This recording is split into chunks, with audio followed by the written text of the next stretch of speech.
Hi, welcome back to my channel. You have entered the Smileverse, where we are serving up smiles, sharing silliness, and sipping on that Loverade.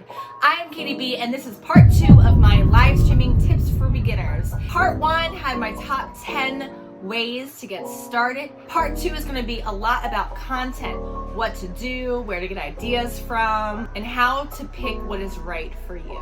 Without further ado, let's get into my 5 top tips for creating content for your live stream. The first thing I want to talk about is something that I call the 3 E's of live streaming. Regardless of what platform you are on, these 3 E's will apply to most of the content you will see. The 3 E's are engagement, entertainment, education. Now, what does that mean?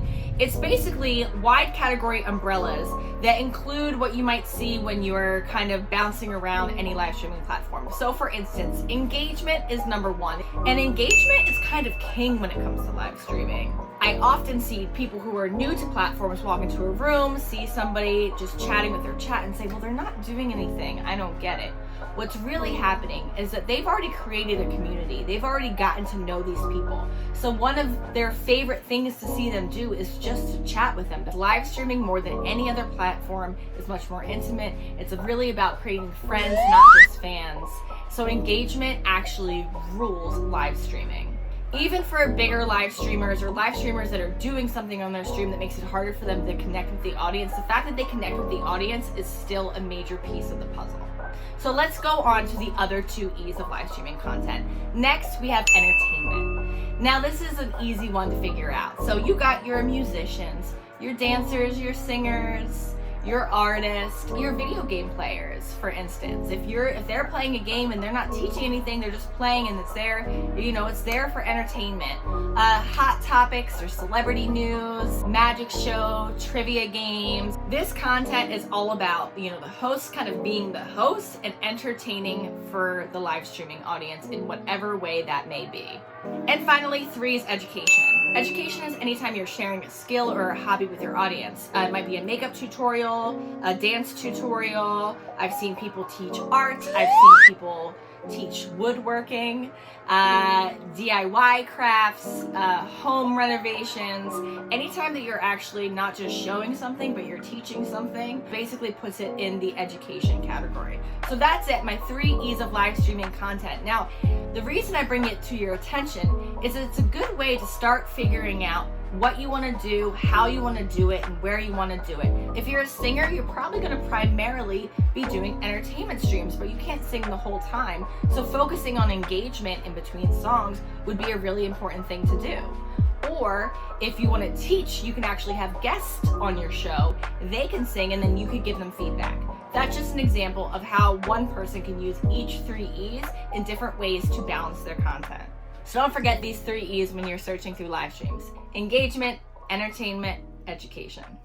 All right, the second thing we're going to talk about today is something that you find often no matter where you are on the internet when we're talking about creators. It's called finding your niche or your brand. Now, a lot of people come to live streaming for the first time without any sort of plan. If you're a business and you're using live streaming to market your brand or to do reviews, you kind of already know what you're going to be talking about, but you still want to pick your voice. And if you don't have an established company that has a clear voice, that's something that you're going to want to work on, is keeping your live streaming in tone with the voice of that brand. Now, say you're not a brand, you're just an individual who wants to start live streaming, or maybe you already have started live streaming and you started just chit-chatting. Some people start off with what I would call more of a gimmick. Niche is not to be confused with a gimmick or a facade that you put up in order to attract a certain kind of audience. A niche is something that's more personalized to being your authentic self. But the one thing that you want to do is make sure that it's something that you love. Now, the great thing about live streaming specifically is because you have to fill so much time with content that, unlike highly niched categories like Instagram and YouTube, you actually have the opportunity to show many more facets of yourself in a live stream than you might get if you're just starting out on another platform. I'll use myself as an example. I am a former professional dancer. I danced for the 76ers for 5 years. I taught dance for Comcast on demand. I've danced in music videos, at live events, at casinos and nightclubs, etc., etc. So when I started live streaming, I danced a lot. Now I was very careful for it not to be, overly provocative or sexual, because that wasn't the type of audience that I was looking for. But it easily became, part of my persona. I dance a lot in my streams. I now host a featured show on the MeetMeApp where I teach people to dance. It's something that brings me joy and brings me happiness, and that I'm happy to do all the time. So that's like one element of my personality that I was able to hone into. In addition to dance, people enjoy learning about my experience. They like asking questions about the time that I was on the dance team, asking questions about basketball, asking questions about my lessons and upbringing. So that's just like one piece of who I am and what I bring to my stream.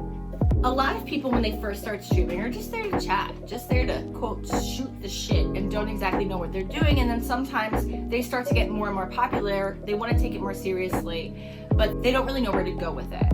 So my advice to a new streamer, if you're planning on taking it more seriously, is to treat it a little bit like a business. Now, don't lose that informal friendship, intimate connection that you have with your audience, but figure out like who you are and what's important to you, and what things maybe you do want to talk about on your stream, what things you don't want to talk about on your stream. Think of, what your passions are that you want to share, and what are the boundaries that you want to set up. For me personally, I had already been working on a concept that I called Loverade for probably over a decade before I had ever started live streaming. I had gotten a lot of brand training from the 76ers and from the different companies that I did promotions for. I was very clear with what my message and my overall voice was going to be, because I had already committed sort of my life to living a positive lifestyle, but also bringing joy and playfulness and silliness into my life, and that's something that I incorporate in my streams.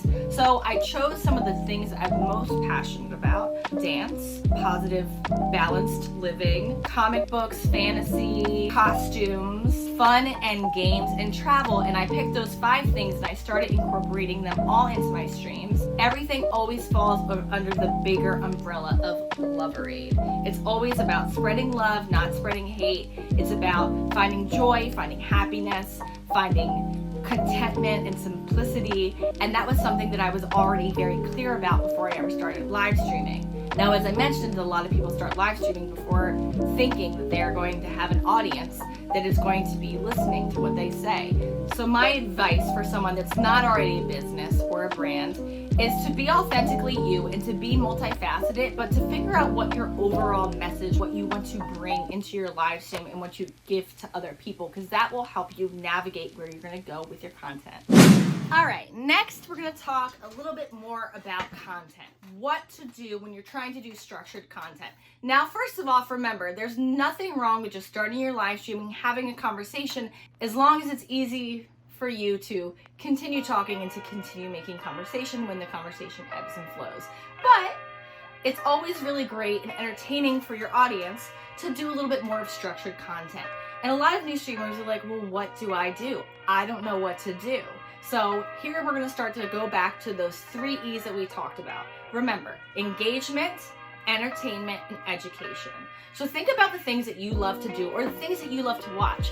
One of my best pieces of advice for live streamers is to go into your YouTube, look at the videos, the creators that you like to watch, the ones that you vibe with, and if they're talking about something interesting or doing something interesting or something that you have the ability to do as well, share that on your stream. There's no reason you can't get inspiration for content ideas from regular videos and share them live.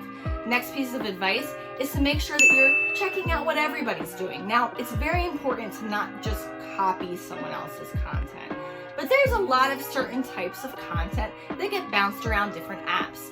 So look at all the other streamers and what they're doing on your app. Heck, look at other live streaming platforms. You might get inspiration from them. And just remember that just because no one else is doing it doesn't mean you shouldn't try to do it. I, for a long time, wanted to do some sort of physical fitness on my live stream, but nobody was really doing that at the time. and I shied away from it for a long time, and then eventually people got featured shows where they were teaching physical fitness. Just because someone's not doing it yet doesn't mean that you shouldn't attempt to do it. So again, think of things that you would put on a YouTube channel or on an Instagram or on a TikTok video. Those can all relate to live. So if you're a dancer, if you're a singer, if you're a comedian, if you're an actor, you can even do like fun improv type things. If you like to travel, you can take your stream on field trips. And games are always really fun for everybody. So you can either gamify your stream by doing challenges based on certain gifts you get, or, you know, playing games. I, for instance, host a huge Family Feud once a month on my stream. We also love to play trivia. It actually became very easy to find internet-friendly games because of quarantine, because everybody was doing Zoom parties. If you Google Zoom games, you're gonna get a host of games that are easy and appropriate to play on your live stream. So once again, start thinking about those 3 E's. Start thinking about how you can engage with your audience, start thinking about ways you can entertain your audience, and start thinking about ways that you can educate your audience. Think about the different things that you can do that can fit into any of those categories, and that'll get you started with your content. Get out your calendar. It's time to make some notes. Your calendar can be your best friend, and I know that everyone uses, you know, your phones, and if you're more comfortable with that, that's great. But a wonderful way to add some fun content to your stream is to literally just see what's going on, all right? So we've got holidays. So you've got, you know, Christmas, 4th of July, Halloween. You can do streams, you know, based on those themes. You might want to look at other things that are going on, like less recognized days, like the summer solstice or Earth Day. You might want to look at events. Events can be a really fun way to structure some of your streams as well. I've done, you know, March Madness events. You could do you can do special hats for Kentucky Derby Day. Some things that I have planned for the next few weeks are the Olympics are coming. So I'm going to be doing some theme streams for the Olympics, but really any major sporting event. I mentioned March Madness, the Super Bowl, when the World Cup happens, soccer games. People love to feel involved with anything like that that's going on. Movie premieres.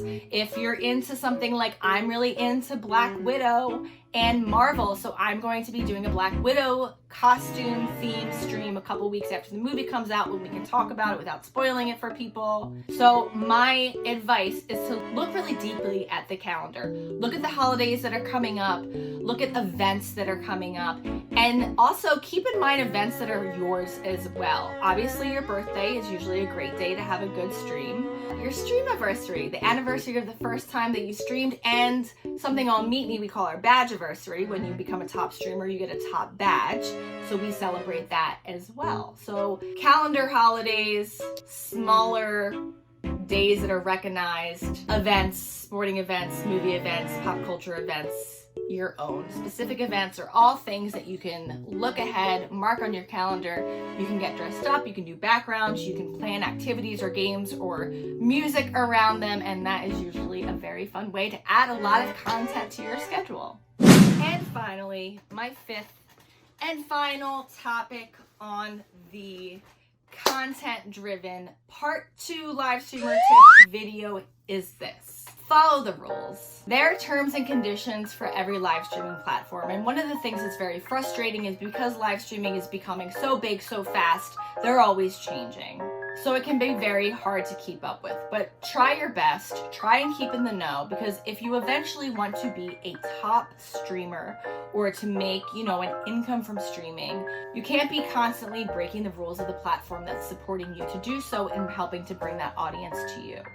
There are often very popular streamers that, once again, maybe have a gimmick or maybe like to tell it like it is, that maybe, you know, use certain types of language or have like a certain type of energy that can be very entertaining. But oftentimes these people will say, well, if I'm to become a top streamer, does that mean I have to change who I am? My advice to those people is if look at the terms and conditions on that platform, and if you would actually have to change who you are to be that top streamer, then maybe that's not for you. Whether that platform's not for you, or whether you just want to keep doing exactly what you're doing but not ever reach that next level, that's totally fine. But live streaming platforms, like any other brand, have their own brand awareness. They want to appeal to a certain amount of people, and they don't want new viewers coming in and having a certain type of negative experience.